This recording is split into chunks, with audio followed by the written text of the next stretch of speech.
So what's up mga lods, andito tayo sa park ng Nico. So ito po yung pangalan ng lugar na kung nasaan tayo dyan. Yan yung pangalan mga lods. So ngayon titingnan natin kung ano na naman yung makikita natin dito. Kasi first time ko po pumunta dito. Nakita ko lang to sa mapa na may mahabang hagdan yon. So ang gagawin lang natin ngayon, mag-hike, no? Maglalakad tayo ngayon. So tara sa taas mga lods, rock and roll. So dito mga lodi, walang problema din sa parking kasi marami silang parking space dito. Tapos ano pa makikita dito, meron din silang restaurant dito. Bago kayo umakyat, may restaurant din dito. So dito mga lods, may makikita ka na bumababa na kita ang pusod. So biro lang mga lods. So bago tayo makyat, kuha muna tayo ng mainom, baka walang inumin doon. So bago tayo umakyat mga lods, dito muna tayo sa baba. Titingnan-tingnan muna natin yung paligid natin dito bago tayo pumanhik doon sa hagdan. So kukondisyon muna natin yung hininga natin, kasi alam ko hihingalin tayo dyan, no? So enjoy lang natin yung moment na to. Pag lakad-lakad lang tayo, mag-exercise lang konti. So kung pagod ka sa paglalakad papunta sa taas, merong mga upuan dito. O yan, may pahingaan dito. Kung mainit naman, punta ka sa restaurant na yon, may mga ice cream sila doon. So dito lang napakalinis ulit mga lodi, kasi bawal naman magtapon ng basura dito kung saan saan. So yun lang, napagod na ako. So ito yung view dito mga lods, papakita ko sa inyo. Yan.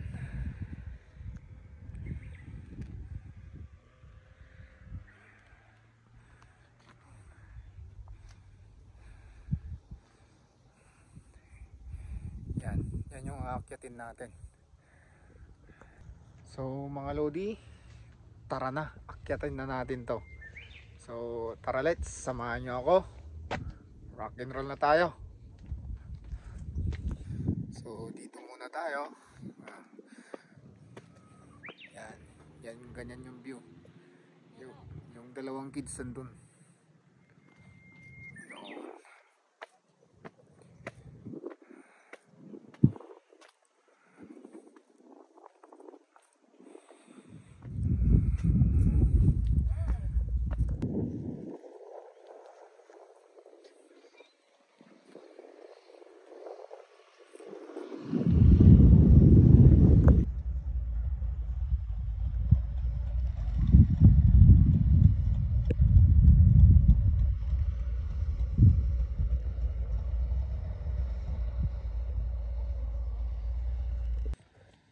So yung pasukan dito mga lods, nilagyan ng gate.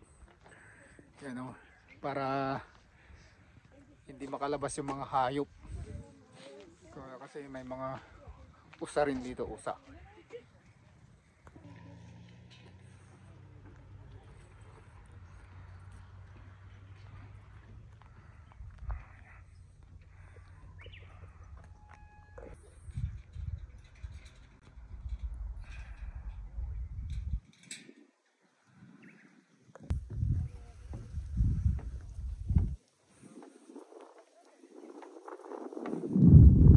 Dito mga lods, bawal ang drone. Kung sino yung pupunta dito, may dalang drone din yung magagamit dito, kasi pinagbabawal. Yan o.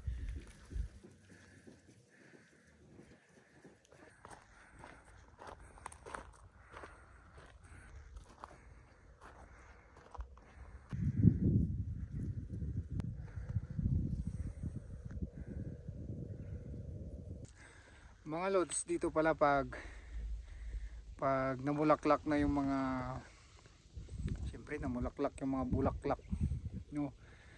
Napakaganda rin dito kasi may mga tumutubo na tulips kagaya nito mga lods. Okay, pakita ko sa inyo yung mga ganyan na bulaklak, napupuno po to mga lods. Yan o, Ayan, napupuno po yan. So ang ganda rin pagmasdan. Saka yung mga puno dito mga lods, yan yung mga to namumulaklak din to. Kagaya nito, nag-uumpisa na sila. Yan. Yan. Hindi pa lumabas yung mga bulaklak. Kaya pag namulaklak lahat yan, napakaganda mga lods. Okay. Sa ngayon mga lods, medyo malamig pa sa lugar na to. Kaya yung mga bulaklak kagaya ng mga ilang cherry blossoms dito, yung mga namumulaklak na punong kahoy, hindi pa sila lumabas. Kagaya nito mga lods. Ito. Yan ho. So hindi pa sila lumabas, kaya ganyan muna siya. So ang sarap balikan nito pag lumabas na yung mga bulaklak niyan. Okay.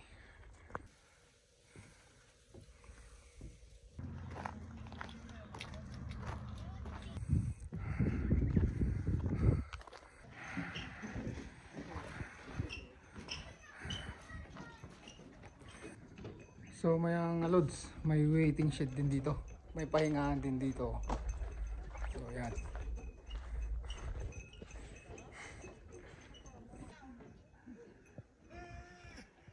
Mga lodi, hinihingal na talaga ako. So ang taas pala nito mga lods. Ayun, meron pa dun. Pero ang dahil sa vlog, wag tayong susuko. Tara, tara.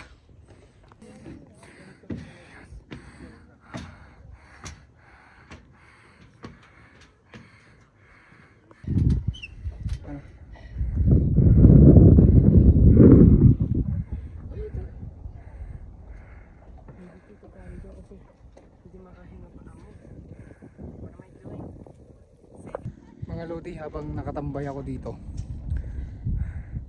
may nakita ko na isang spot na pwede nating puntahan. So dyan sa likod ko mga lods, merong isang dyan, yung banda na yan, may isang lake dyan. So siguro pagkatapos nito puntahan natin yan. So papakita ko sa inyo yan, yung lake na yan, pupuntahan natin sa susunod. Okay, pero sa ngayon dito muna tayo, magpapabot muna tayo dito. Yan.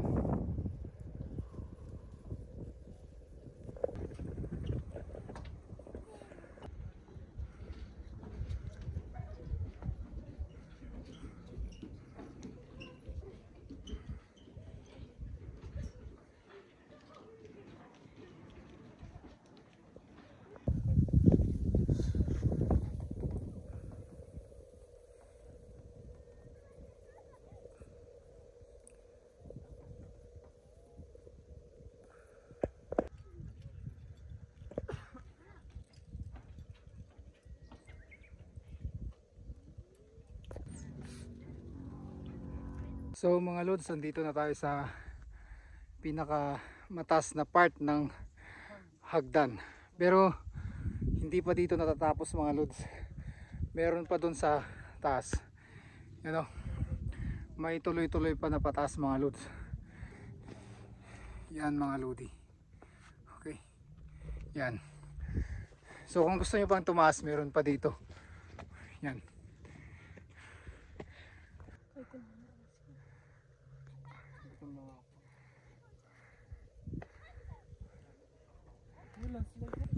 Kung mapapansin nyo sa likod mga lods, hindi pa natunaw yung mga snow, you know.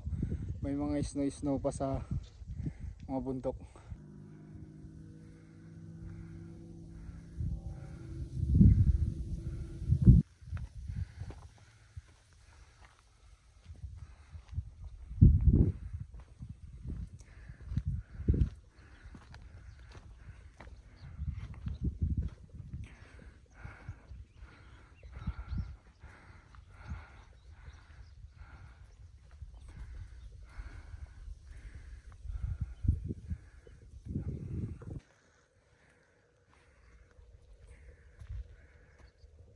So bago tayo umuwi lods, tambay muna tayo dito at napakaganda po ng tanawin.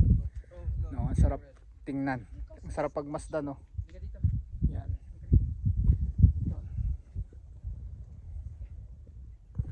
So mga lodi, hanggang dito na lang tayo. At siguro dito ko na rin po tatapusin yung video natin. At kung gusto nyo pang mag-hike, pumunta dun sa taas. Okay, meron pa yan hanggang doon sa pinakadulo. Kaso nga lang gusto kong akyatin yan mga lods, kaso wala tayong gamit. Kailangan natin magpalit ng sapatos pag akyatin natin yan. So kailangan din natin ng baon, no, kasi medyo malayo-layo.